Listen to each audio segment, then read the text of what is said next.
Pernah nggak sih Anda merasa kalau di dalam diri Anda tuh ada sebuah dunia yang luas banget tapi belum pernah dijelajahi? Nah, di sini kita akan memulai petualangan seru itu. Kita bakal sama-sama belajar memetakan lanskap batin kita. Ini bukan soal aturan yang kaku ya, tapi soal seni eksplorasi pribadi yang kita sebut spiritualitas. Nah, ini dia intinya. Ini kompas kita. Spiritualitas itu sama sekali bukan tentang ngikutin peta orang lain. Justru ini tentang keberanian untuk menggambar peta Anda sendiri, menemukan apa sih yang benar-benar punya arti buat Anda. Oke, jadi coba deh bayangin kayak gini. Dunia batin Anda itu ibarat sebuah benua yang belum terjamah. Di sana ada gunung-gunung tantangan, ada lembah ketenangan, ada juga hutan-hutan yang penuh misteri. Dan siapa penjelajahnya? Ya Anda. Anda adalah penjelajah utamanya. Jadi dalam petualangan ini, spiritualitas itu ya seni membuat peta itu tadi. Nggak ada yang namanya peta benar atau salah. Yang ada cuma peta Anda. Ini semua tentang menemukan titik di mana batin Anda seolah berbisik, nah ini dia rumah. Oke, namanya penjelajah pasti butuh peralatan kan? Nah, yang paling pertama dan paling penting itu adalah kompas. Tapi bukan kompas buat nunjuk arah utara ya. Ini kompas untuk menunjuk ke dalam, supaya kita benar-benar sadar kita ini lagi ada di mana sih sekarang?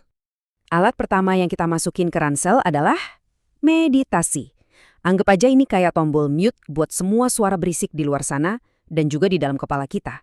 Tujuannya sederhana banget, supaya di tengah hening kita bisa dengar apa sih yang sebenarnya lagi kita rasain dan kita pikirin. Dan yang paling asyik, ini nggak butuh waktu berjam-jam loh, cukup 5-10 menit aja sehari. Itu udah cukup banget buat mulai ngerasain bedanya. Serius, sesingkat waktu Anda nyeduh kopi pagi. Pesan intinya tuh kuat banget. Kita cuma perlu menciptakan jeda. Sebentar aja. Dan ingat, ini bukan soal memaksa pikiran jadi kosong. Wah, itu sih hampir mustahil. Tapi lebih ke belajar jadi pengamat yang ramah buat pikiran-pikiran kita sendiri. Lanjut ke alat kedua, yaitu jurnal.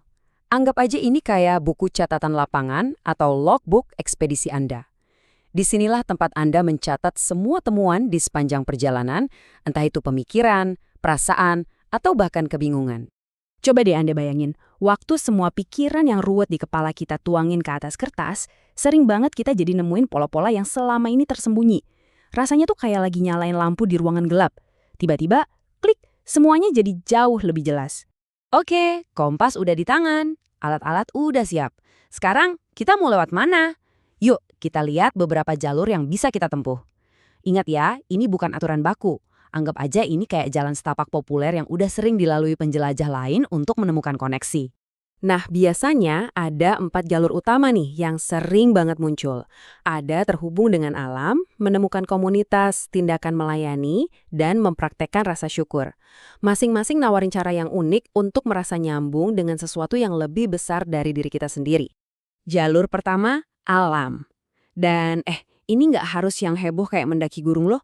Kadang cuma dengan duduk di bawah pohon di taman dekat rumah aja, itu bisa ngasih kita perspektif yang benar-benar baru.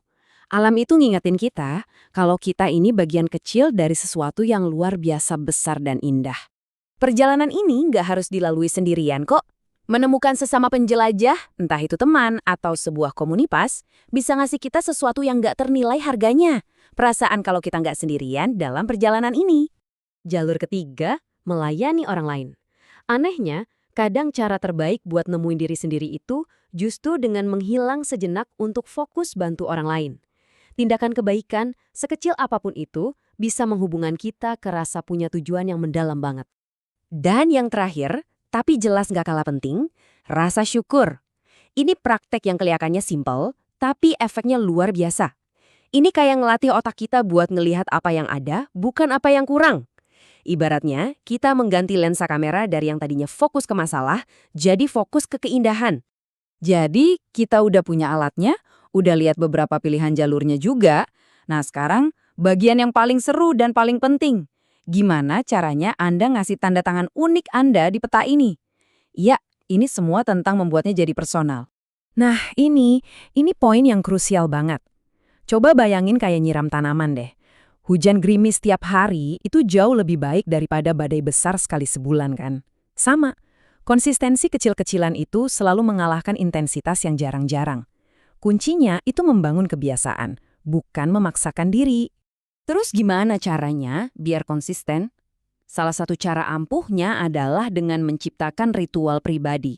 Nggak usah yang ribet atau megah, bisa sesederhana mengambil jeda 3 tarikan nafas dalam sebelum buka laptop. Atau nyalain lilin dengan niat tertentu. Yang paling penting, ritual itu punya makna khusus buat Anda. Jadi, ini dia rangkumannya, semacam perangkat penjelajah Anda. Tapi tolong, jangan anggap ini daftar tugas atau PR yang harus dicentang semua ya. Anggap aja ini kayak menu di restoran. Anda bebas pilih dan campur mana yang paling pas buat Anda hari ini, buat perjalanan unik Anda. Nah, saat kita mendekati akhir dari pembahasan kita hari ini, ada satu hal yang perlu diingat. Perjalanan spiritual itu bukan soal mencapai puncak gunung, bukan soal destinasi, tapi ini soal menikmati pemandangan yang terus berubah saat kita berjalan menuju cakrawala. Peta Anda itu nggak akan pernah statis. Dia hidup, dia bernapas, dan dia akan terus berubah bersama Anda. Dan ini semua membawa kita pada satu pertanyaan terakhir. Pertanyaan yang paling penting, karena ini sepenuhnya tentang Anda, sang penjelajah. Jadi, saya akan tinggalkan Anda dengan pertanyaan ini.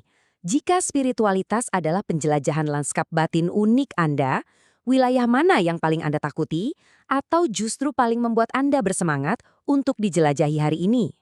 Peta ada di tangan Anda. Selamat menjelajah.